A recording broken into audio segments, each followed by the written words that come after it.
When the internet began, bulletin board services, or BBS, became the first online communities of the so-called information superhighway. Using their phone lines, people logged in from all over America to talk about sports, games, movies, and on one BBS in particular, share their ghost stories. Over time, those communities all went dark, except for one lone server that continues to operate somewhere in an unknown part of Pennsylvania's Rust Belt. A relic of the 1990s, veiled in mystery, it is a digital archive of humanity's strangest encounters with the unknown, as told by the people who experienced them. My name is Brandon Schexnayder, and you are listening to Fear Daily. Subject: The Egg. User: SSSPHDX. Posted August 6th, 1995.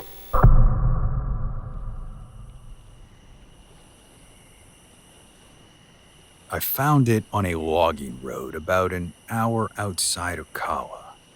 Deep, pine flatwoods, no trail markers, just soft mud and a buzzing stillness.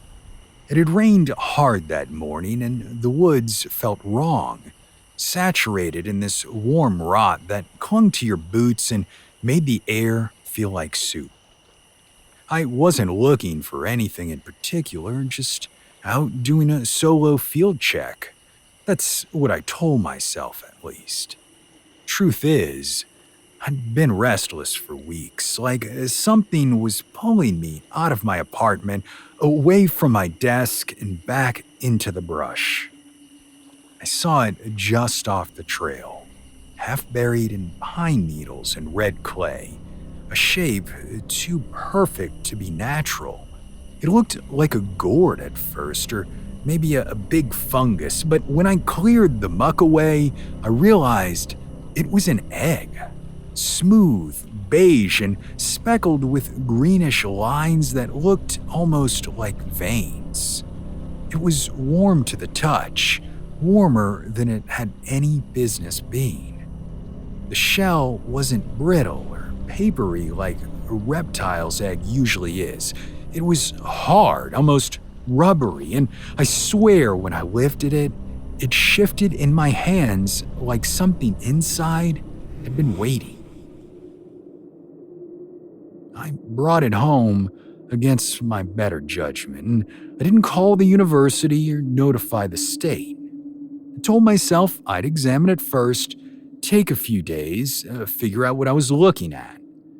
I'm a herpetologist by trade. I've worked with snakes for over 15 years, but this didn't belong to anything I knew. So I set up a bin in the spare room, lined it with mulch, added a heating pad, monitored the humidity, and I even made notes at first, but pretty quickly it stopped feeling like science and started feeling like obsession. The egg didn't stay still. I never saw it move, but every time I left the room and came back, it had shifted a few inches, turned slightly, tilted like it was angling toward the light, or maybe toward me. By the second night, I stopped sleeping. I'd sit in a folding chair just outside the room and listen. Sometimes there'd be a creak from the bin or the softest thump like it was rolling against the side. I started imagining eyes inside, watching, waiting. Then the power started going out on day 4. Not the whole apartment, just that room. The breaker would trip at random even after I replaced it. I thought it might be the heating pad, so I unplugged it. The egg stayed warm. I measured the surface temperature, 92 degrees, no fluctuation. But there was a smell that started around the same time, a too sweet, almost syrupy scent that hung in the air and made the back of my throat itch. I thought it was mold at first, so I scrubbed the walls, I cleaned the carpets, but nothing helped. The smell wasn't coming from the room, it was coming from the egg. I began carrying it into the bathroom when I showered. I couldn't stand being away from it. I kept telling myself it was just precaution. I didn't want something to happen while I wasn't looking, but the truth was, I started to feel sick without it near me, like withdrawal, like my skin itched from the inside out. I stopped answering calls. I unplugged the phone after someone left a message with just silence. I played it 5 times to make sure just silence, but it didn't feel empty. It felt full, like something was waiting for me to speak first.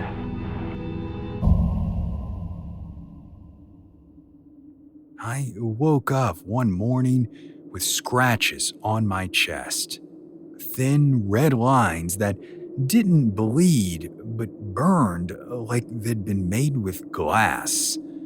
The bedroom door was locked from inside, and I live alone, no pets, so I searched the whole apartment top to bottom, but nothing, just that smell, stronger now, so sweet it made my eyes water. I looked in the mirror and did not recognize myself. My skin was turning pale and dry, and my eyes were starting to yellow at the corners. I'd lost weight I couldn't afford to lose, and still, I carried the egg into the bathroom with me, set it in the tub, and watched it for hours on end like it was the only thing that made sense anymore. It cracked on July 21st. I remember the date because I wrote it down in the margin of a grocery store receipt before I forgot how calendars work. I woke up choking that morning, the air in the apartment thick with that smell, and I stumbled into the bathroom and the whole room was warm. Too warm. The walls were damped, the mirror was fogged, and the egg sat in the tub, split down the middle with thick, blackish ooze dripping from the cracks. I didn't see anything move at first, but I leaned in closer, the way you do when your body's screaming not to, but your mind can't stop. There was something inside.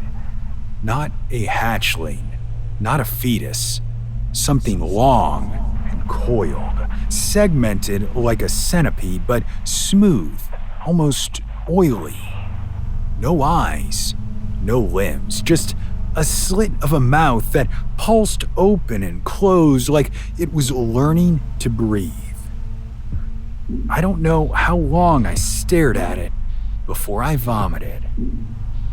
Then I fell backward and slammed the door shut, locked it, shoved a towel under the crack, and sat in my hallway shaking. I thought about burning the whole apartment down. I even doused the rug with vodka before I realized I couldn't bring myself to light the match. So I tried to throw it away the next day. I wrapped the egg in 3 layers of garbage bags and drove out to the old phosphate pit near Citrus Ridge, but I didn't even make it halfway. The engine stalled. Dashboard lights went dead, windows fogged up from inside, the air turned heavy and thick, and I swear I could hear the egg humming. Not out loud, not exactly. It was more like pressure in my sinuses, like standing next to a speaker pushing low frequency. My eyes even started to bleed. Well, I turned around and drove back in silence. I didn't even unwrap the egg, just put it back in the tub like a man putting a child to bed. It's August now. Power still shorts every night, but the egg hasn't hatched. Not completely, yet the cracks are wide enough that I can see it breathing. My skin peels in patches. My tongue feels foreign in my mouth. I talk to it. I think it answers, but not in words, in pulses. I feel them through the pipes, through the mattress springs, and the bones behind my ears. I don't think this thing is a reptile. Hell, I don't think it's from this world at all. I haven't left the apartment in 19 days. I don't eat. I don't sleep. I sit outside the bathroom door with a notebook full of scribbles I can't even read anymore, and a hammer I can't bring myself to use. I know it wants to be born. I know it wants me there when it happens, and I know, God help me, I want that too.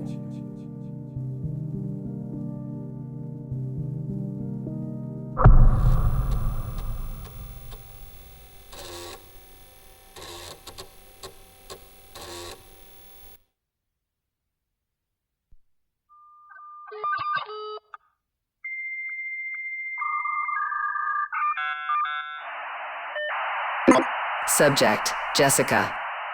User, TM7P09. Posted, January 14th, 1998.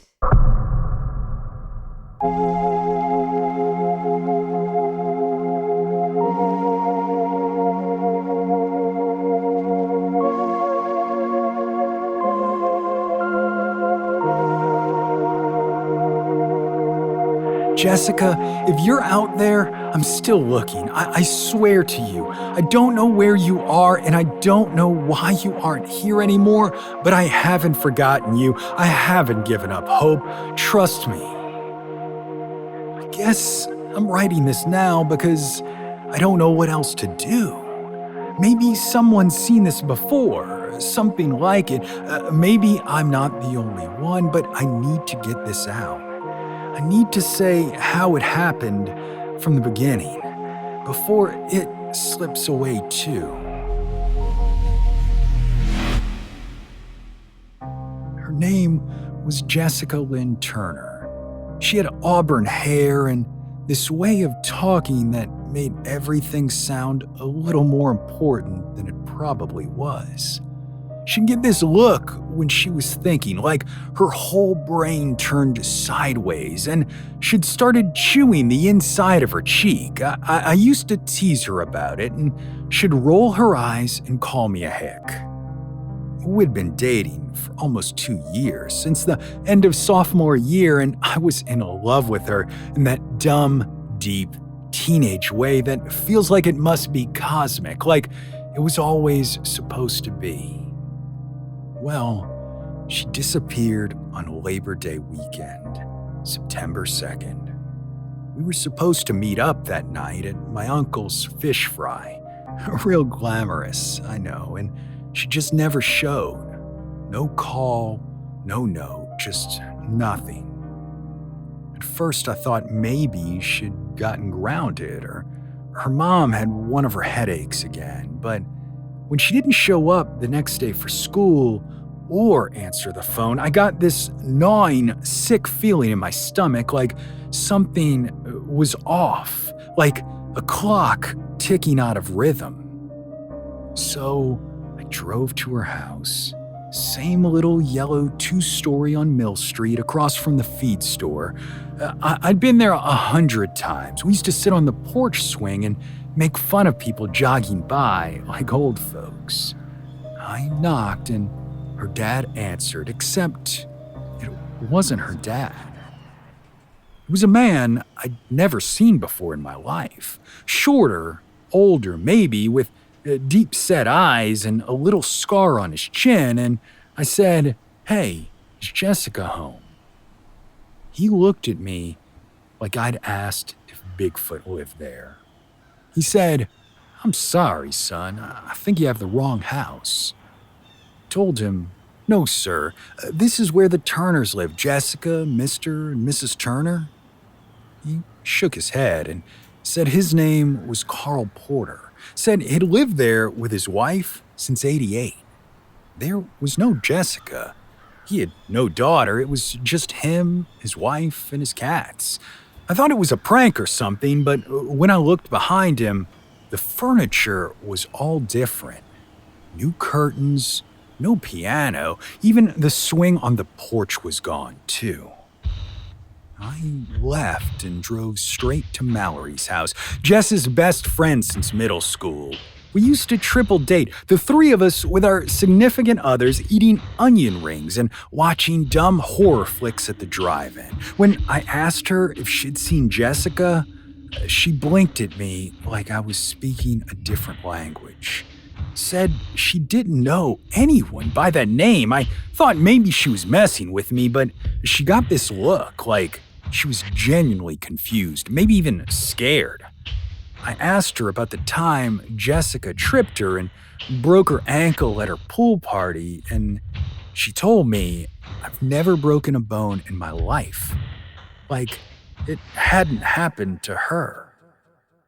I was so confused, but I didn't stop asking people, teachers, kids at school, the guy who ran the pharmacy where she worked part-time. Nobody remembered her, not even the principal, and I know he had to talk to her once when we skipped out after lunch and got caught smoking behind the band hall.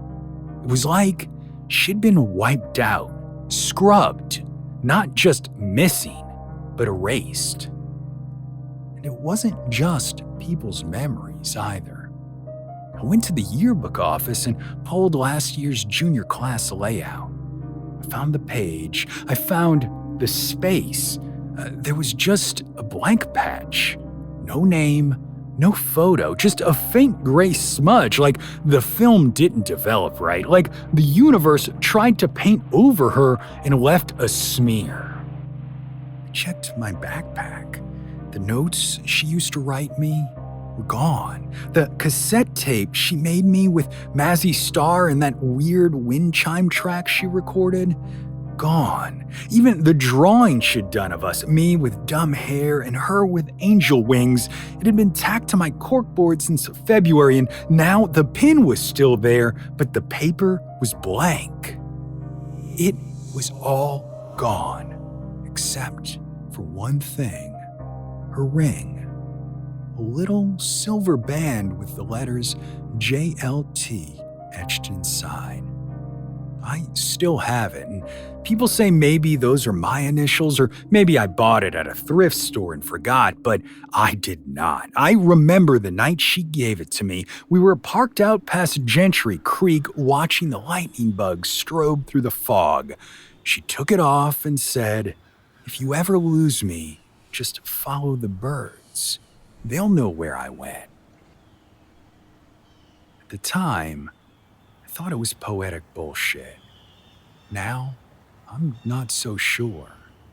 I've seen them. The birds. Black ones, mostly. Crows or something like them.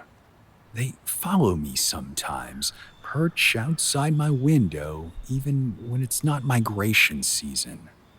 One of them has this busted wing, like it was caught in barbed wire, but it still flies. I don't know why I'm telling you this, except it's the only part of all this that feels seen. They watch. They remember. I think she was right about them. Now I go to the old railroad bridge every Wednesday. It's where we used to go when the world felt too big. I just sit there and wait. The sky gets weird sometimes. Light bends the wrong way, and once I swear I heard her humming. I know how this sounds, but if you're reading this and you remember her, Jessica Lynn Turner, please message me, even if it's just a dream, even if you just think you saw someone who looked like her. I need to know I'm not alone in this. I need to know I'm not the last one left with her name, because the worst part isn't that she's gone, it's that the world never noticed she was here at all.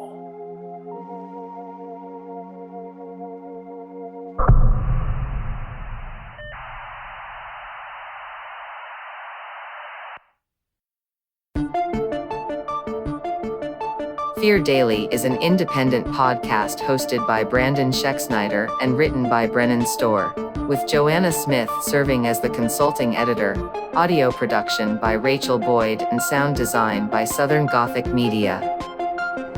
This podcast is a work of fiction. Names, characters, places, and incidents are either products of the author's imagination or are used fictitiously.